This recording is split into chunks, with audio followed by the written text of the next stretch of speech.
In the heart of Cambodia stands a land the world now knows for its beauty, for its temples, and for its culture. Siem Reap, the home of Angkor Wat, a city that draws millions of visitors each year. To many, the name sounds peaceful, exotic, even mysterious, but to Cambodians, the name Siem Reap carries a darker echo, a hidden memory carved from blood and fire. For in Khmer, Siem Reap means one thing: Siam Defeated. This is not just a name on a map. It is a reminder of centuries of struggle, of hatred born from invasion, and of the moment when a small kingdom stood its ground against a mighty enemy. For generations, Siam, what is today Thailand, looked upon Cambodia with hunger. They came not with friendship, but with fire and chains. They burned our towns, enslaved our sons, and took our daughters. They thought Cambodia would fall forever, but they were wrong. This is the story of King Angchan, the ruler who carried the pain of his people, who turned their anger into strength, and who rose to strike back against Siam. This is the story of how Cambodia carved its pride into history, and how the name Siem Reap, Siam Defeated, was born. Part 1. The Rise of King Angchan and the Shadow of Siam. After the golden centuries of Angkor, when the Khmer Empire stretched across much of Southeast Asia, came decline and weakness. By the 15th century, the once great Angkor had fallen. Its temples still stood, mighty and proud, but its political heart had grown fragile. In 1431, Ayutthaya, the rising power of Siam, stormed Angkor, looted its treasures, and carried thousands of Khmer people into slavery. What followed was not just the fall of a city, but the beginning of centuries of pain, humiliation, and survival. For ordinary Cambodians, the word Siem became one of fear. Siamese soldiers marched into villages, burning homes, tearing families apart, and dragging captives across the border. These invasions left scars deeper than the rivers and mountains of the land. Each attack carried not only swords and fire, but also the reminder that Cambodia, once mighty, was now vulnerable. It was into this world of despair that Prince Angchan was born in 1486. He was not just a child of the royal family, he was a child of a wounded kingdom.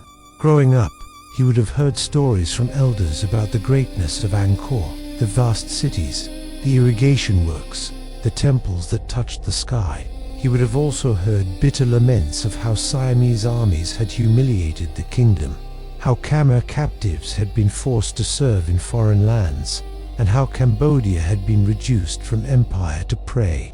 When Angchan rose to the throne in 1516, the kingdom of Cambodia was weak but not dead. The capital had already moved from Angkor to Phnom Penh, and later to Lübeck, further south, as kings sought to defend against Siamese incursions. Angchan understood something that many before him had failed to realize. Cambodia could no longer rely on the ghosts of Angkor for survival. It needed strength, unity, and the will to resist. The threat of Siam was constant.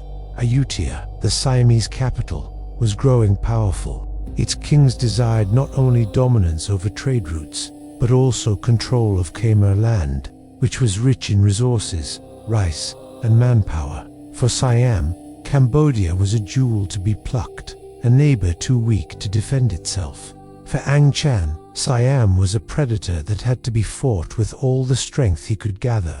From the very beginning of his reign, Angchan proved himself a different kind of king. He was ruthless against betrayal. Those nobles and officials who leaned towards Siam, who whispered loyalty to Ayutthaya instead of to their Khmer king, faced swift punishment. Many were executed. Angchan knew that Siam's strength often came not only from its armies, but from Cambodian traitors within. He was determined to cut out this poison. His cruelty was not for pleasure but for survival. The Cambodian people, weary of generations of humiliation, saw in Angchan a leader who would not kneel. His very presence on the throne became a symbol of defiance. For the farmers, the monks, the traders, and the soldiers, Angchan represented hope, the hope that one day Cambodia would no longer bow before Siam. But hope alone could not stop invasion. Siam's kings launched campaign after campaign into Cambodian territory. They believed Cambodia was easy prey, and in truth, much of the land lay exposed. The countryside had been weakened by constant raids. Villages were empty, fields left untilled, as people fled from the threat of Siamese patrols. Every time a Utea sent an army, the people braced for terror. Temples would be looted, women carried off, men shackled in chains. The Cambodian hatred of Siam grew with each attack. This hatred was not abstract. It was born of blood and tears. It lived in the memory of children whose fathers never came home. It burned in the cries of mothers whose daughters had been stolen away. To the Khmer, Siam was not just a neighbor. It was an enemy, a thief, a destroyer of peace. Angchan understood this anger. He turned it into fuel for his kingdom's resistance. He knew that to fight Siam, Cambodia needed more than weapons. It needed unity. He worked to strengthen the capital of Levek, building defenses and rallying warriors. He encouraged loyalty by reminding his people of their proud heritage, of Angkor's greatness, and of the shame of slavery. He told them that Cambodia could rise again, but only if they fought together against the common enemy, Siam. Siam, however, was relentless. The kings of Ayutthaya saw Cambodia as theirs to dominate. They wanted to crush Angchan's resistance and to reduce the Khmer kingdom into nothing more than a subject state. For them, Cambodia's land was valuable, its people were resources, and its temples were trophies. The stage was set for conflict. Cambodia, under Angchan, would no longer bow. Siam, arrogant and greedy, would not back down. The clash was inevitable, and the hatred on both sides was about to explode into war. Yet in this struggle, Angchan had something Siam underestimated: the burning spirit of a people who had suffered too long. Every Cambodian villager, every soldier, every monk carried the memory of Siamese cruelty. When the call to arms came, they did not fight only for their king. They fought for their families, for their temples, for their very right to exist as Khmer. And so, as the 1540s arrived, Siam once again gathered its armies and marched toward Khmer land. But this time, they would face not a kingdom broken and divided, but a kingdom united in anger. This time, they would not find easy prey. They would find resistance, fury, and a king determined to carve victory out of hatred. The story of Siem Reap, Siam Defeated, was about to be written in blood. Part 2. The Flames of Invasion, Siam's Cruelty and Khmer Resistance. As Cambodia struggled to rebuild under King Angchan, the shadow of Siam loomed ever larger. The victories of the past were distant memories.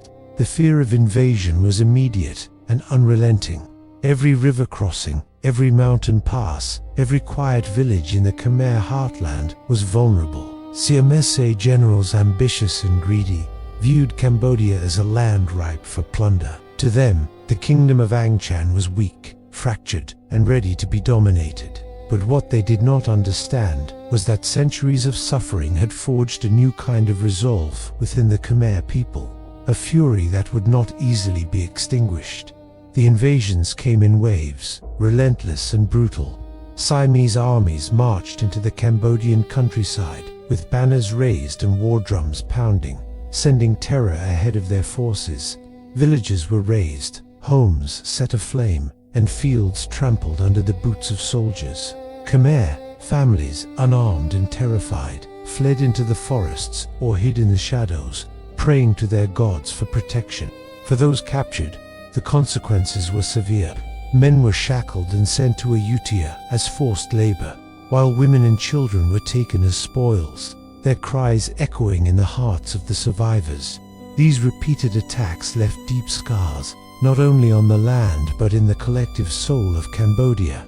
Villagers whispered stories of past raids, tales of fathers never returning, of mothers who had lost their children, and of entire towns that vanished under the flames. Every Khmer who survived carried the memory of Siamese cruelty like a wound that refused to heal. This hatred was no longer abstract. It was tangible, living, and it grew with every raid, every insult, and every act of violence. King Angchan knew that Cambodia could not survive if fear alone dictated its actions. He understood that the people, as anger, born from centuries of invasion, could be transformed into a weapon as powerful as any sword. The king began to rally the Khmer population, not just as soldiers but as defenders of their homeland, their families, and their pride. Loyalty to the crown was enforced rigorously. Those who wavered or sympathized with Siam were eliminated. Angchan's reign was strict, sometimes ruthless, but necessary for survival. He believed that only through discipline and unity could Cambodia withstand the relentless pressure from Siam. The king fortified Lübeck, making it a stronghold capable of resisting siege. He also reorganized the army, training men not only in combat but in strategy, so that they could anticipate the movements of the invading Siamese forces. Every man, from the village farmers to the noble warriors, was taught the importance of defending the land. For if Cambodia fell, so too would the history, the temples, and the very identity of the Khmer people. Siam, confident in its superiority, underestimated the will of the Cambodians. They believed that their numerical advantage and better trained armies would crush any resistance. Time and again, they invaded, expecting swift victories. But what they encountered instead was a population hardened by pain, guided by a king who would not yield, and united by centuries of suffering and hatred. The attacks were not always limited to open battlefields. Siamese forces employed terror as a weapon. They would destroy temples, the sacred centers of Khmer religion and culture, as a means of demoralizing the people. They would steal treasures and sacred relics, carrying them back to Ayutthaya as trophies. Entire communities were forced to pay tribute or face annihilation. In this way, every invasion was not only an act of war, but also an attempt to erase the identity and history of Cambodia itself. The cruelty of Siam was matched only by the resolve of the Khmer. Angchan encouraged his people to endure, to fight, and to never forget the pain inflicted by the invaders. The stories of villagers hiding in forests to avoid capture, of young men ambushing Siamese patrols, and of women protecting sacred artifacts became legends whispered across the kingdom. Each act of resistance, no matter how small, was a seed of hope and a spark of vengeance. By the mid-1540s, the tension had reached a breaking point. Siam launched yet another large-scale invasion, believing that this time they would finally bring Cambodia to its knees. Their armies moved like shadows across the land, burning crops, destroying villages, and leaving rivers of refugees in their wake. But the Khmer were no longer passive. They had learned from each previous attack. Scouts and spies monitored Siamese movements, ambushes were set along narrow passes, and the people themselves became part of the resistance. Even the youngest and oldest were called upon to contribute. By warning of troop movements, hiding supplies, or supporting the warriors defending the land. Angchan, now a seasoned leader, coordinated the kingdom's defense with unmatched precision. He understood that the strength of his people came not only from weapons but from their unity and their shared hatred of Siam. The king reminded them of the generations of suffering, of the parents who had lost children, of the temples that had been defiled, and of the countless betrayals by those who had sided with the invaders. He turned this collective anger into a weapon more potent than any army. Siam's arrogance worked against them. Their generals, overconfident in their numbers and their experience, often underestimated the determination of the Khmer fighters. They expected quick submission, not knowing that every soldier, every villager, every elder carried in their heart the memory of humiliation and cruelty inflicted by Siam. The people were fighting not only for survival but for honor, pride, and vengeance. Stories from this time speak of Khmer warriors who would fight to the last breath, inspired by the knowledge that they were defending their homeland from invaders who had brought nothing but suffering. Monks and villagers alike would offer blessings and prayers to those going into battle, invoking the spirits of the ancestors who had defended Cambodia in centuries past. The anger and hatred toward Siam were omnipresent, permeating the air, the fields, and the forests. Despite repeated invasions, Cambodia held. Each failed Siamese campaign strengthened the resolve of the Khmer people and of King Angchan. Every retreat by the invaders was celebrated, and the memory of those victories, however small, was etched into the collective consciousness of the kingdom. The repeated cruelty of Siam only fueled a deeper hatred, a desire for justice, and a determination to ensure that such humiliation would never happen again.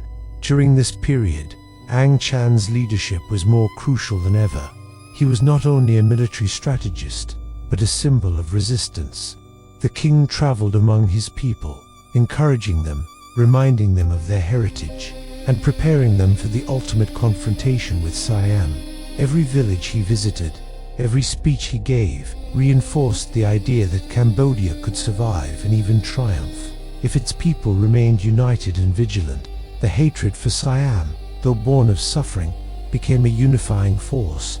In each heart, the memory of lost family members, stolen children, burnt temples, and devastated villages merged into a collective determination to resist, to fight, and to ensure that Siam would never again dominate the Khmer people. It was this mixture of fear, anger, and pride that transformed ordinary villagers into warriors and ordinary soldiers into legends. As the invasions continued, Cambodia's resilience grew. Angchan's strategy of combining fortified strongholds, disciplined armies, and widespread civilian support proved effective. Siamese forces, frustrated by repeated failures, began to underestimate the Cambodian resolve, thinking that their relentless attacks would eventually break the spirit of the kingdom. But they had underestimated the depth of the Khmer hatred and the intelligence of a king who had learned from every battle, every raid, and every act of treachery. By the end of this chapter in Cambodian history, it was clear that Siam had encountered a people who could no longer be easily conquered. The repeated attacks had not crushed Cambodia. Instead, they had forged a kingdom stronger in spirit, more united in purpose, and more determined than ever to resist. The hatred toward Siam was no longer just a feeling, it was a weapon, carefully cultivated by Angchan, wielded by the people, and ready to erupt in the battles to come. The stage was set for the defining confrontation, the battle that would give birth to the name Siem Reap. The day when Siam would finally be defeated, and the people of Cambodia would carve their pride into history. The anger, pain, and suffering of generations had coalesced into a force that no invader could ignore. King Angchan and his people were ready. Part 3. The battle that carved history, Siem Defeated. By the mid-1540s, Cambodia stood at a pivotal moment. For decades, the kingdom had endured the relentless advance of Siamese armies. Villages had been burned, crops destroyed, families torn apart, and temples defiled. Every Khmer heart carried the memory of pain and humiliation. But within this suffering, a fierce determination had grown, a determination carefully nurtured by King Angchan I. He had forged his people into a united force, trained his warriors to fight, not only for the crown, but for the honor and survival of their nation, and he had transformed their collective anger into strength. Siam, arrogant and unrelenting, prepared another massive invasion. Their generals believed that Cambodia, weakened by decades of attacks, would finally submit. They did not realize that the Khmer people had learned from every past raid. Every failed campaign had been a lesson. Every retreat of the Siamese had strengthened the resolve of King Angchan and his people. This time, the invaders would meet not passive subjects, but a kingdom ready to rise as one. The stage for the decisive confrontation was near the region that would later become known as Siem Reap. Here in the fertile plains and marshes, the Cambodian warriors positioned themselves with precision. Scouts patrolled the forests and rivers, reporting every movement of the Siamese forces. Ambushes were set along narrow passes, where the enemy's numbers would be less advantageous. Farmers turned soldiers, villagers turned lookouts. The entire kingdom was part of the defense. Angchan's strategy was simple, yet brilliant. Use the terrain, use the unity of his people, and strike with the fury born of decades of suffering. The Siamese army marched confidently, their banners high, war drums echoing through the fields. They expected easy victory, a swift march through Cambodia that would break the spirit of the people. But as they advanced, they began to encounter resistance at every turn. Khmer fighters emerged from the forests, striking swiftly before disappearing into the shadows. Villagers sabotaged supply lines and set traps. The invaders' confidence began to falter. For the first time in decades, Siam felt the sting of true resistance. The battle itself was fierce and chaotic. King Angchan led from the front, a symbol of courage and resolve. His warriors fought with unmatched ferocity, each blow powered by memory, anger, and pride. The cries of Khmer soldiers echoed across the plains, a symphony of rage and determination. Every clash of swords was not merely a fight for survival, but a reclaiming of honor stolen by years of invasion. Every arrow and spear was driven by generations of suffering, the pain of families torn apart, and the defilement of sacred temples. Siamese generals, despite their experience, could not anticipate the intensity of the Khmer resistance. Their formations were broken again and again. Their soldiers, used to being the conquerors, began to falter in the face of a population fighting not for plunder, but for survival and justice. The cruelty and arrogance that had fueled their campaigns now turned against them. For every village they burned and every family they enslaved, the Khmer response grew stronger, more coordinated, and more lethal. The battle raged for days. The plains ran red with the blood of soldiers, but it was Siam who suffered the greatest losses. King Angchan's tactics, combined with the determination of his people, proved unstoppable. In the end, the invaders were routed, forced to retreat in humiliation. Cambodia, battered and weary, had triumphed against a power that had threatened to erase its identity. It was in the aftermath of this victory that the name Siem Reap was born, a living memorial to the day Siam was defeated. In Khmer, the name carries a meaning that resonates through generations. Siam Defeated. Every stone in the land, every temple rebuilt, every village resettled, became a symbol of resilience. The victory was not only military, it was emotional, cultural, and spiritual. It was the reclamation of pride stolen by decades of invasion. The people rejoiced, not just for survival but for justice.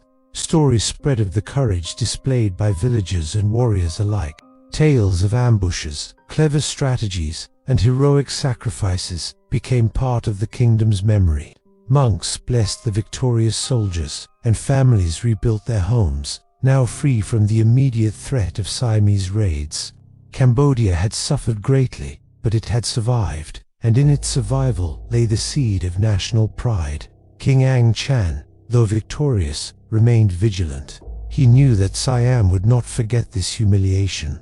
He strengthened Lübeck further, reorganized the army, and ensured that the people remained united. His leadership was now not only a symbol of defiance, but also a reminder that the kingdom's survival depended on constant vigilance. The hatred for Siam, though tempered by victory, remained deeply rooted. It was a necessary force, one that would protect Cambodia for generations to come. This victory also sent a powerful message to neighboring powers. Cambodia, once seen as weak and divided, had demonstrated that its people could rise as one, guided by a leader who understood their pain and could channel it into action. Siam, the would-be conqueror, had been humbled, forced to retreat and lick its wounds. The invaders' arrogance had been met with the fury and resilience of a kingdom that refused to die. The story of Siem Reap, therefore, is not just a tale of military victory. It is the story of a people who endured centuries of cruelty and humiliation, of a king who refused to bow, and of a nation that reclaimed its honor through determination, courage, and unity. Every stone of the city, every temple, every river, every field carries the memory of that day, the day Siam was defeated and the spirit of Cambodia stood unbroken. Even as peace returned, the scars of invasion lingered. Villages had to be rebuilt, and families mourned those lost in battles and raids. The Khmer people never forgot the cruelty of Siam, the burning of homes, the abduction of children, and the desecration of temples. These memories became part of the national consciousness, a reminder that vigilance was always necessary. The hatred towards Siam, though tempered by victory, remained a vital element of Cambodian identity, ensuring that the kingdom would never again be so easily threatened. The legacy of King Angchan and the battle that birthed Siem Reap continued for generations. His courage inspired future rulers, and his tactics became part of the lessons taught to Cambodian warriors. The name Siem Reap itself serves as a permanent reminder of Siamese aggression and Cambodian defiance. Every time the name is spoken, it echoes not only a victory on the battlefield, but also the centuries of suffering that fueled that triumph. Today, visitors see Siem Reap as a city of wonder, home to Angkor Wat and Cambodia's rich cultural heritage. But beneath the beauty lies a darker memory, a history of blood, struggle, and defiance. The city's name reminds Cambodians and the world alike that Cambodia has endured cruelty, resisted domination, and emerged victorious through courage, unity, and the strength of its people. Siam, the aggressor, sought to dominate and destroy, but Cambodia's spirit remained unbroken. Through the leadership of King Angchan and the bravery of countless villagers and warriors, Cambodia carved its pride into history. Siem Reap stands as both a symbol of victory and a testament to the suffering that forged a nation capable of defending itself against a more powerful enemy. This is the story of hatred transformed into strength, of cruelty met with courage, and of a nation that refused to bow. It is the story of Siem Reap, the defeat of Siam, the triumph of Cambodia, and the enduring legacy of a people who would not forget the wrongs done to them. And so, the echoes of history remain alive in Siem Reap. Remember the pain, remember the struggle, remember the triumph, and let it serve as a reminder that Cambodia, its people, and its kings will never be subdued. The story of Siem Reap is more than the tale of a city or the grandeur of temples. It is the story of a people who endured unimaginable cruelty, of a kingdom repeatedly invaded, and of a relentless enemy, Siam, who sought to dominate, humiliate, and erase Cambodia from history. For generations, the Khmer people bore the weight of burning villages, stolen children, desecrated temples, and broken families. Every attack left a scar. Every raid deepened the hatred toward a neighbor who saw Cambodia as nothing more than a prize to claim. But Cambodia refused to bow. King Angchan I, a ruler forged by the suffering of his people, turned that collective anger into a weapon more powerful than any sword. With strategy, courage, and unyielding resolve, he led his warriors and his people to rise against Siam, to defend their land, their families, and their honor. The decisive battle near what is now Siem Reap was not merely a military victory. It was the reclaiming of dignity, the restoration of pride, and the embodiment of a nation that would not be conquered. Today, the name Siem Reap stands as a living testament. Siam was defeated, Cambodia endured, and the courage of its people was immortalized. Every stone, every river, every temple whispers the story of resistance, suffering, and triumph. Let it remind us that cruelty may come in waves, but determination, unity, and pride will always rise stronger. Until next time, stay safe and see you in the next revealing and dark history videos.